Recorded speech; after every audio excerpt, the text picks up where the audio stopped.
Hello दोस्तों, आज मैं फिर से लेकर आया हूँ आपके लिए एक मोटिवेशनल स्टोरी। ये कहानी है एक तड़पती हुई तोता का। बहुत समय पहले की बात है। एक राजा था और उसके 3 बेटे थे। राजा बहुत ही बूढ़ा हो चुका था। राजा सोच रहा था कि इस राज्य का गद्दी कोई मेरा बेटा संभाले।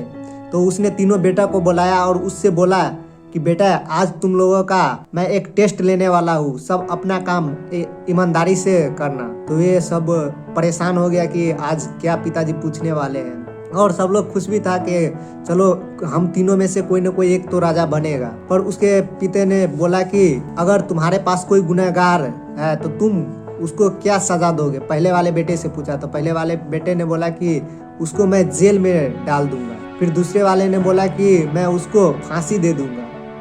फिर क्या राजा ने वही सवाल तीसरे बेटे से पूछा तो तीसरे बेटे ने बोला कि पिताजी, सबसे पहले मैं आंसर देने से पहले मैं एक छोटा सा स्टोरी आपको बताना चाहता हूँ। तो राजा ने बोला ठीक है, शुरू हो जाओ।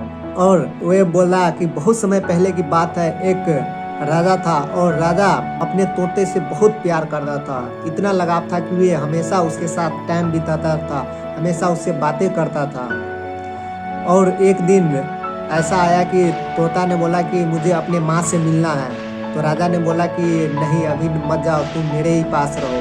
वो बहुत बार बार बोल रहा राजा को। और राजा ने बोला कि ठीक है, मैं जाने दूंगा, पर मेरा एक शर्त है, तुम 1 हफ्ते के भीतर ही रिटर्न आ जाना। वे बोला ठीक है राजा जी, आप बहुत अच्छे हैं। और वे अपने माँ से मिलने चला जाता है। और जैसे ही वो अपने माँ से मिलने जाता है, वह अपने माँ से मिलता है और वहाँ पे 1 हफ्ता बिताता है।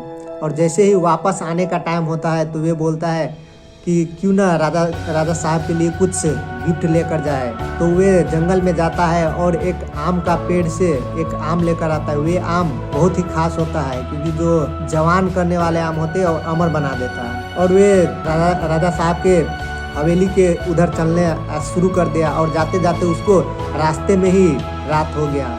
और उसने क्या किया कि आम को रख दिया नीचे और वे रेस्ट करने लगा। जैसे वो सो गया और वहाँ पे आम जो रखा था, एक सांप आकर उसको खा लिया और वे आम जहरीला हो गया। और जैसे ही सुबह तोता उठा तो वे आम लेकर गया राजा के पास और राजा को बोला, राजा साहब, मैं आपके लिए एक गिफ्ट लेकर आया हूँ जिससे आप हमेशा के लिए जवान और अमर हो जाएंगे। तो वे राजा भी बहुत खुश हुआ और उसको बुलाया मंत्री को और बोला कि इसको पहले किसी को टेस्ट कराओ। तो कुत्ते को खिलाया और वे कुत्ता मर गया।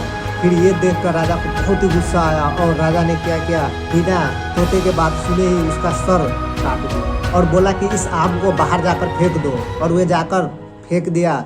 समय बीतता गया और उस आम से एक पेड़ निकल गया। राजा ने बोला कि इस पेड़ का आम कोई भी मत खाना क्योंकि ये जहरीला है। और एक दिन क्या हुआ था कि एक बूढ़ा वहीं पे आ रहा था और वह उसको बहुत ही भूख लगा था और गर्मी के कारण उसको प्यास भी लगा था। तो वह वहीं पे बैठ गया और आम गिरा हुआ था तो उसको उठाकर खाना खा लिया। और जैसे ही, और उसको पता नहीं था कि ये आम जहरीला है कि क्या है। और वे खाने के बाद जैसे ही थोड़ा देर के बाद वे जवान और अमर हो गया। ये देखकर वे खुद ही शॉक हो गया। और वे ये सारे बात जाकर राजा को बताया और राजा को बोला कि ऐसा ऐसा है, मैं उस पेड़ से आम खाया तो मैं जवान और अमर हो गया। फिर राजा ने वही किया, मंत्री को बुलाया और मंत्री को बोला खाने के लिए और मंत्री भी अमर और जवान हो गया। अब राजा ये अपने तोते के लिए रो रहा था और बहुत ही अफसोस कर रहा था। तो उस राजा ने बोला कि अब तुम्हें क्या करना चाहिए। छोटे वाले बेटे से पूछा तो राजा उस छोटे वाले बेटे ने बोला कि सबसे पहले अगर कोई गुनाहगार है उसको गुनाह पहले देखेंगे, फिर सोच समझकर उसको सजा देंगे। तो दोस्तों, हमें इस कहानी से क्या सीख मिलता है कि कोई भी फैसला सोच समझकर लेना चाहिए। अगर आपको वीडियो पसंद आता है तो लाइक कीजिए, कमेंट कीजिए। और आप मेरे वीडियो पहली बार देख रहे हैं तो